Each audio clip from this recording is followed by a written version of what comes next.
Hello, everybody, and welcome to the next webinar in our webinar series. This is the webinar especially focused on the European context. I won't be talking specifically all the time about Europe, but it's true that we chose a topic that may be relevant and interesting for people from the European region. So let me get started with the slides.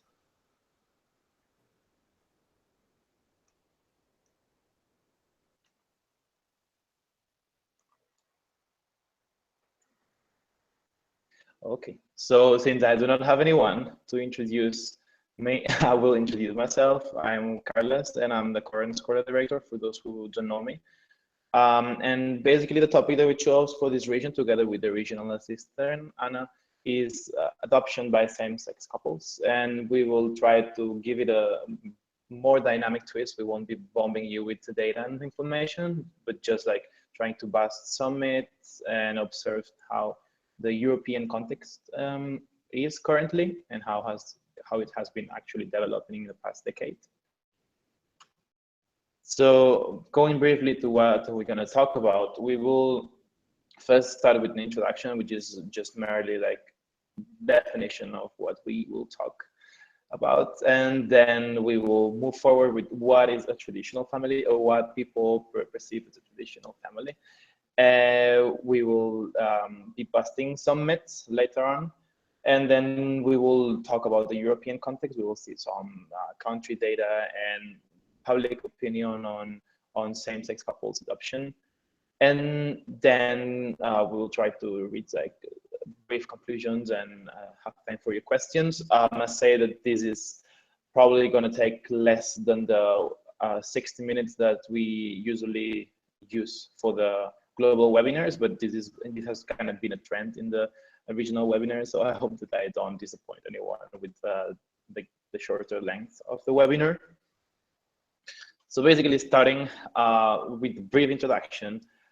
So what is LGBTQ plus adoption and what it may refer to? Like just putting it in a brief and like really simple way, without like scratching more than the surface. It's either a joint adoption by a same-sex couple, an adoption by one partner of a same-sex couple, of the other's biological or adopted child, which is called stepchild adoption, and an adoption by a single LGBTQ plus person.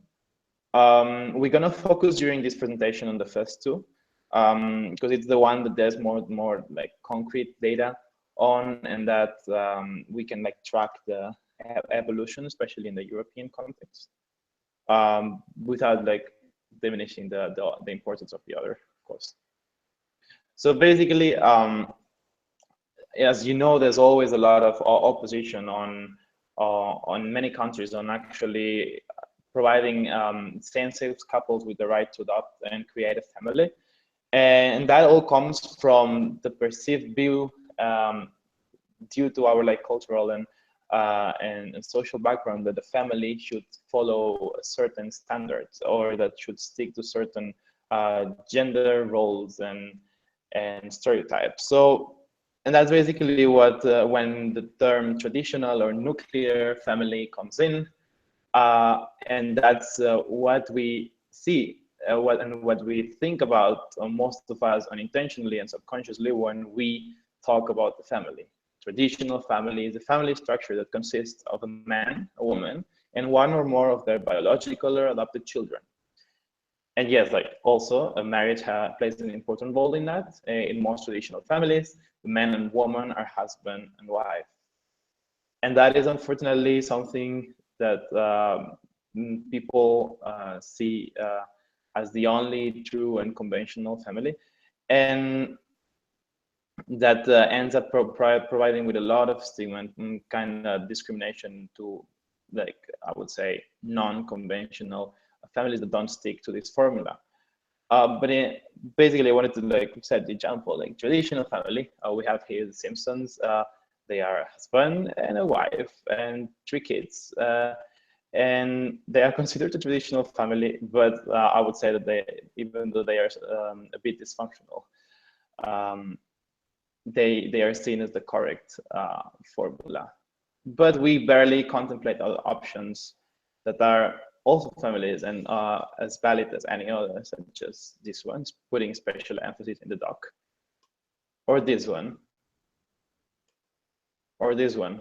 And basically what I'm saying, what I'm telling is that yes, we have this preconception of what a true family is, and that affects actually the topic that we're gonna talk about. And we kind of need to let our minds a bit more loose and open them to new possibilities. I know that we are all mostly European, and that we are lucky enough to live in a continent that, even though there's like a lot of social injustice, it's not as prevalent as in other continents. But I'm not taking anything for granted, so I'm just like stating this because I think it's important to mention. So yeah, like it's almost too easy the way I put it. So as I was saying, there are like really important beliefs behind family and behind like same-sex adoption that that may put someone in for that, like totally for or totally against. And the against arguments are like sometimes arguments that can be busted like easily. So I wanted to add like an interactive, well, not interactive because it will be basically me talking, but just something a bit more dynamic, in which we would break the arguments against actually like providing the right to adopt to same-sex couples. All these arguments are normally infused by the view of what traditional family is, or a religion, or like cultural background. But I must say, like, of course, like what I'm gonna talk about, what I'm gonna say is data backed, and I'll probably just like infuse it a bit with my own opinion. So like no one, I hope no one feels offended about it. So the myths that go against the arguments that go against the adoption by same-sex couples are: first one, the only acceptable home for a child is one with a cisgender mother and a cisgender father who are married to each other. And like my reply to that would be, like, children do not actually, like, without homes or families, do not have the choice to choose between a married mother and father, a single individual, or like a gay or lesbian couple. There's a lot of people that believe that the heterosexual environment is the only proper way to raise a child. But likely we're growing in number the ones that are more accepting of same-sex couples or other like kinds of family that would like to adopt a kid. And whether a newborn or a child growing up in foster care, these children want and just need a loving home, and they probably do not care about the specific parents that they get. So myth number 2, kids raised by gay or lesbian parents are more likely to grow up to be homosexual themselves. That is unfortunately something that comes up a lot. Even though all available evidence today demonstrates that like the sexual orientation of parents has no impact on the sexual orientation of their children, which is something like that comes from total common sense. But unfortunately, sometimes common sense is something that is lacking in some contexts. So yeah, children raised by gay or lesbian parents are not more likely to turn out gay than their like the peers that are like raised by heterosexual couples. And while there is no evidence that that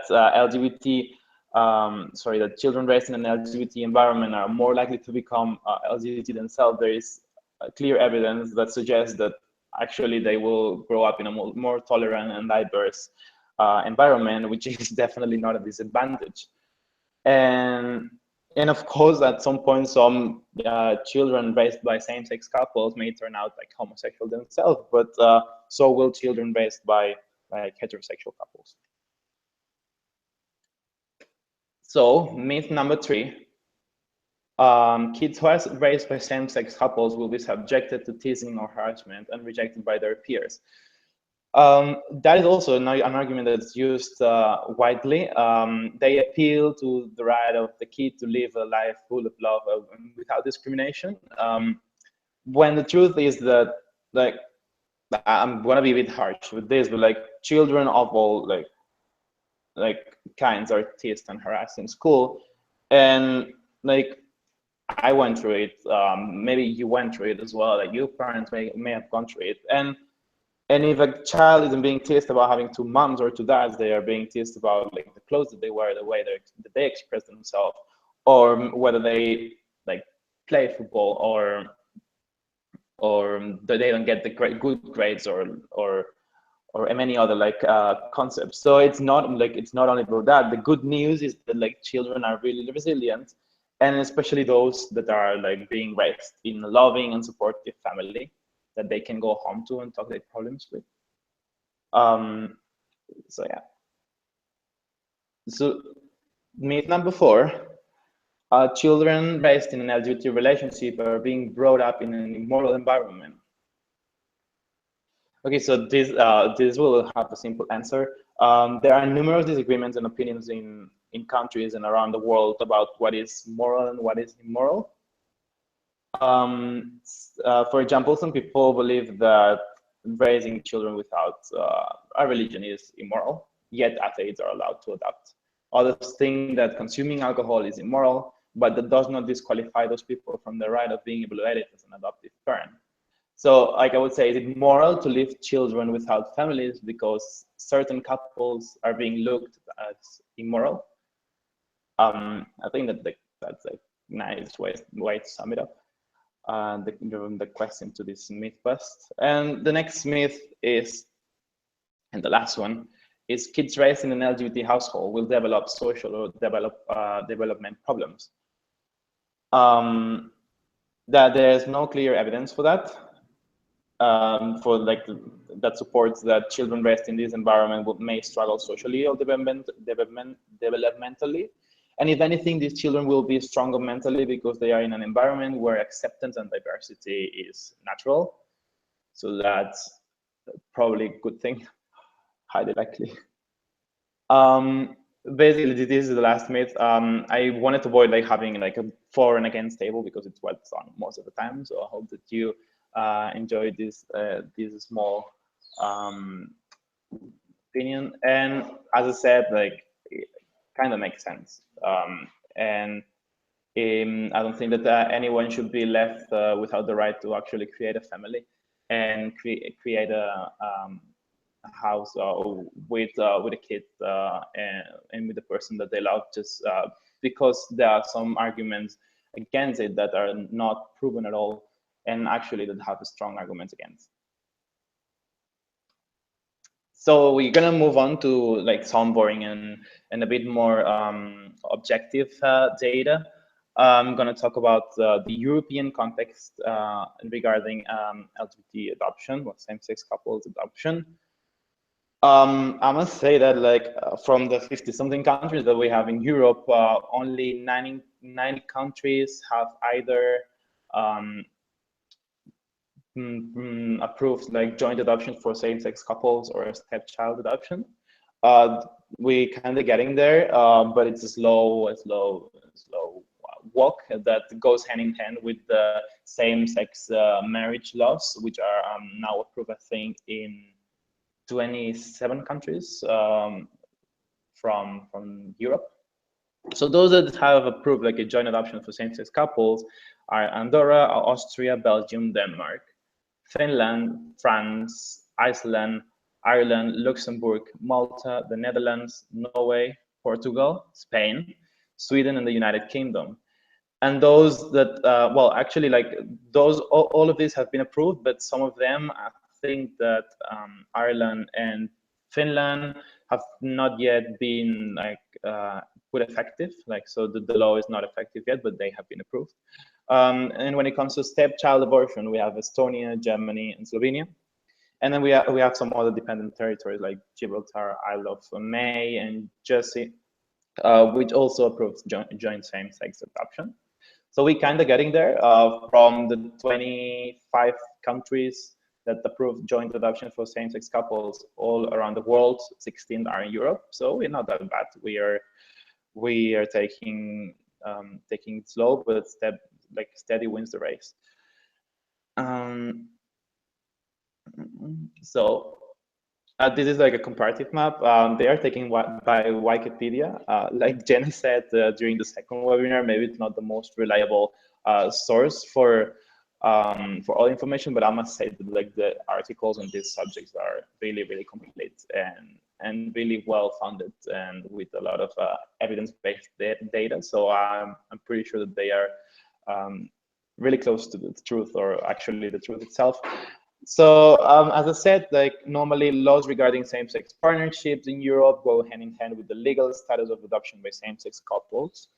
And as we see, the same countries where the countries that in which like same-sex marriage is legal are more or less the same ones in which adoption by same-sex couples are legal as well. And it's seen sometimes as the natural evolution. So one country does like same-sex marriage and then like move on to the next step, which is the same-sex couples adoption. Even though like as you see, there are some countries, especially in Eastern Europe, in which they still have constitution that limits marriage to actually just like heterosexual couples. And so seeing the data that I'm going to present to you later on as well, it's really impactful actually. The public opinion on that, which has also like a strong, like a heavy weight on actually passing laws like this. But as I said, we're not that bad. Like we 19 out of 50 something, 56 countries, and we're getting there. We have other, like when it comes to same-sex partnerships, which we have other types of partnerships that are not marriage, which are also approved in other countries. And so as I said, like public opinion also have a heavy influence on whether something may change or not. This slide isn't meant to actually point out any specific country. Like I'm not here to make any shaming. I'm sorry, as I said, if someone feels offended by that, but I wanted to point out some statistics on public opinion in whether same-sex couples should be allowed to actually adopt a kid. And I put just the three ones that have more like a higher percentage of people against, and the three ones that have a higher percentage of people for, in favor. So as you see, this goes a bit in line with what we were saying before, that Eastern European countries tend to be less prone to adopt these kind of laws. For instance, like there's 89% of people against in Latvia, which isn't far away from the 88 and 87 from Russia and Poland, and like some other countries in Western and Northern Europe tend to be more open-minded in regards to this topic, and especially like Sweden with 78% in favor, Spain with 73%, yay, and Netherlands with 69%. And they are also seen as the countries in which like legislations regarding same-sex couple adoption changes first. For instance, the Netherlands, I think they approved the law in 2001, Spain in 2005. So yeah, and also, of course, it has a lot to do with the cultural and religious background of the country, and that's why like sometimes less open-minded and permissive laws do not like have that much of a strong support in Eastern Europe. But that's something that we really need to work on. And I encourage all the SCORA angels from Europe to use this data that they can easily find in different sources to fight against the public opinion, I would say. And yeah, so what actually, like, this is the end of the presentation. I'm sure that it came out too short. I think I always overestimate the time that I'm going to be talking. But what I wanted to say is that we still have a long way to go but we probably need to change our mind and start thinking that any kind of family is valid, whether it's a same-sex couple, where it's a single parent, whether it's people over 50 asking to adopt a kid. Like anything is valid as long as we can provide a stable household and a stable and loving family to a kid that so desperately needs and wants one. And as we were saying, like sometimes the debates on whether something is moral or not need to be left aside, because how moral it is to actually leave a kid without a family just because you think something is immoral.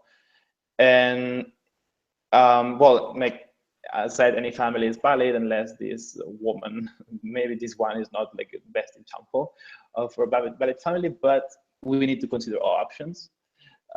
So this is the end. It went by quite fast, but I'm open to questions. As I said, I'm the only one here, so I'll be selecting them myself. So I'll have to turn off the slides to actually see the Q&A.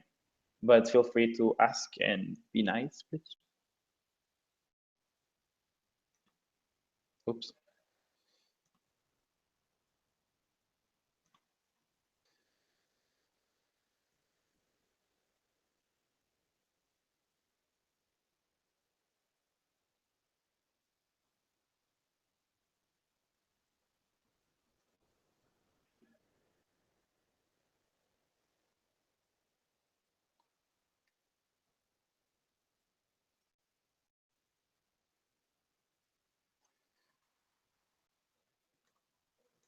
Okay, so we got one question. I think it's from Taiwan.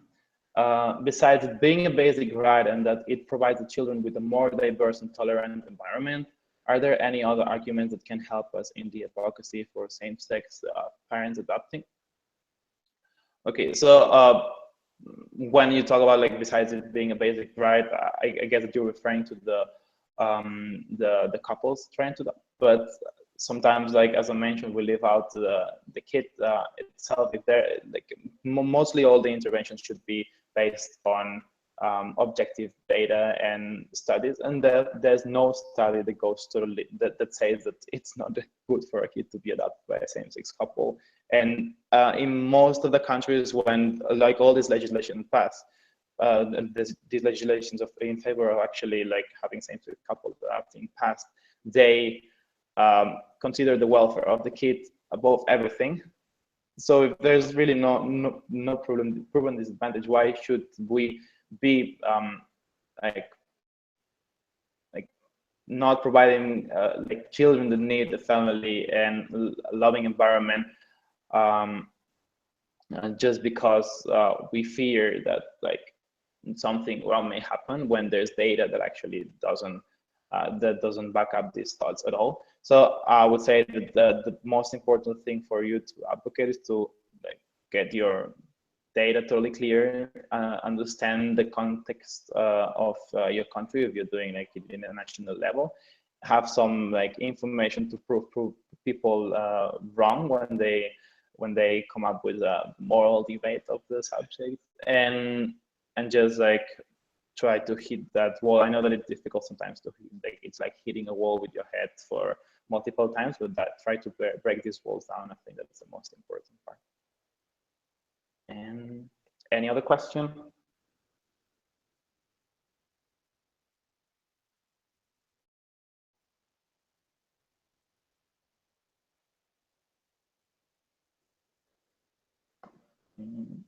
I think that there's no more questions. So again, thanks for joining.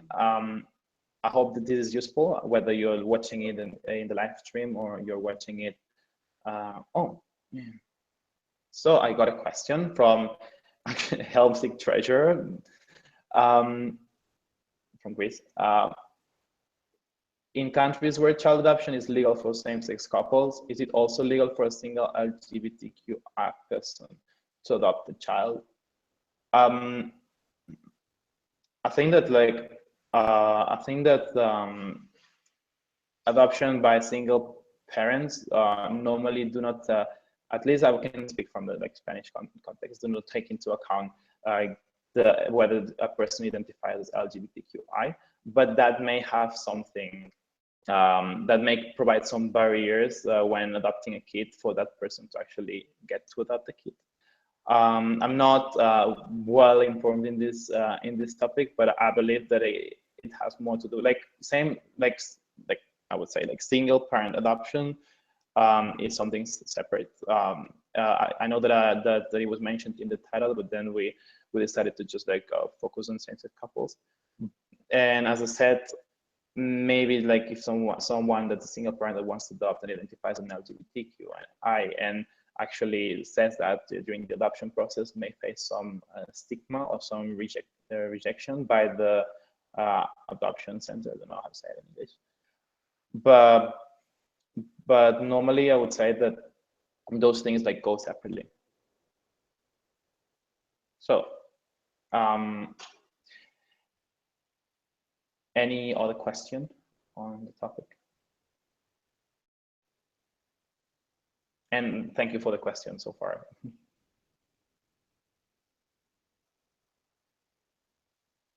Okay, so we have a comment. Someone loved the "Living What Is Moral Aside" comment. Cool. So if we don't get any more like questions in the next 10 seconds, I think that we will finish the webinar and leave you the space to leave comments in the YouTube video so we can reply to them more thoroughly and during the upcoming days. I want to thank you all for joining in, those who have joined, and I hope that it was useful somehow. And see you in an hour and a half in for the EMI webinar if you want to join, in which we'll have a really nice speaker as well that I will be introducing. So thank you and bye.